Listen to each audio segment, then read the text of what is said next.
हरियाणा में मंडियों में गेहूं की खरीद शुरू हो चुकी है। इस वक्त हरियाणा के कृषि मंत्री श्याम सिंह राणा हमारे साथ मौजूद हैं। किस तरह के इंतजाम है और खरीद किस तरह से चल रही है, उस पर पूरी जानकारी लेते हैं। सर, किस तरह का अपडेट मंडियों से आ रहा है? आपने फॉलो अप भी लिया होगा सभी मंडियों से, किस तरह के इंतजाम है?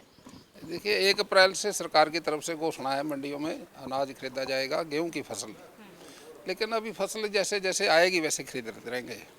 पूरा इंतजाम है हमारा, कोई किसी किस्म की दिक्कत नहीं है। 75 लाख मीट्रिक टन का टारगेट है और बड़ी आसानी से पूरा हो जाएगा। जी सर, टारगेट तो 75 लाख टन का लग गया, लेकिन जिस तरह से 75 लाख मीट्रिक टन का टारगेट है, लेकिन जिस तरह से कुमारी शैलजा हैं, कांग्रेस के अन्य नेता हैं, वो लगातार ये आरोप लगा रहे हैं कि सरकार के जो व्यवस्थाएं हैं वो ठीक नहीं है, टारगेट बहुत ज़्यादा सेट कर लिया है, लेकिन मंडियों में उस तरह की धरातल पर चीज़ें नज़र नहीं आती हैं।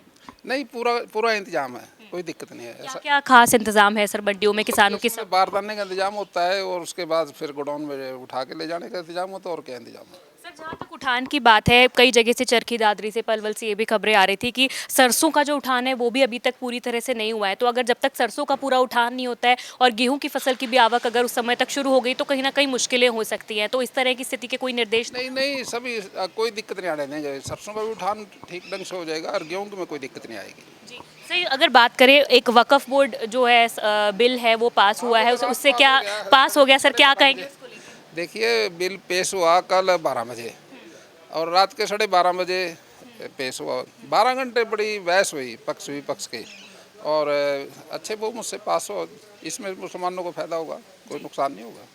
सर वही सर, एक अन्य सवाल है शिक्षा विभाग से जुड़ा हुआ। कई जिलों में हमने देखा है कि किताबें जो हैं वो अब तक नहीं पहुंची हैं। कई लाख बच्चों को, 14 लाख बच्चे हैं और बहुत कम किताबें अब तक पहुंची है। प्रिंटिंग बहुत देरी से शुरू हुई है। इसको लेकर आप क्या कहेंगे, क्योंकि आप भी सरकार का हिस्सा हैं? नहीं, देखिए, तो आप एजुकेशन मिनिस्टर से पूछे तो अच्छा लगेगा। ठीक है सर। तो श्याम सिंह राणा इस वक्त हमारे साथ से, जिन्होंने कहा है कि वक्फ बोर्ड जो संशोधन बिल है वो पास हुआ है। ये काफ़ी चेंजेस कर कर पास हुआ है और 12 घंटे इस पर डिस्कशन हुई है और उन्होंने कहा है कि मुसलमानों को और जो समुदाय के लोग हैं उससे इनको काफ़ी फ़ायदा होगा। वहीं दूसरी तरफ अगर मंडियों की बात करें तो उन्होंने कहा है कि मंडियों में जो इंतज़ाम है वो काफ़ी हैं और किसान की फसल की जो है वो खरीद की जाएगी और जैसे ही मंडियों में आवक ज़्यादा शुरू होगी वैसे वैसे ही किसानों को खरीद करके 75 लाख मीट्रिक टन का टारगेट जो है वो पूरा किया जाएगा और किसानों को उसका भुगतान भी जो है वो समय पर किया जाएगा।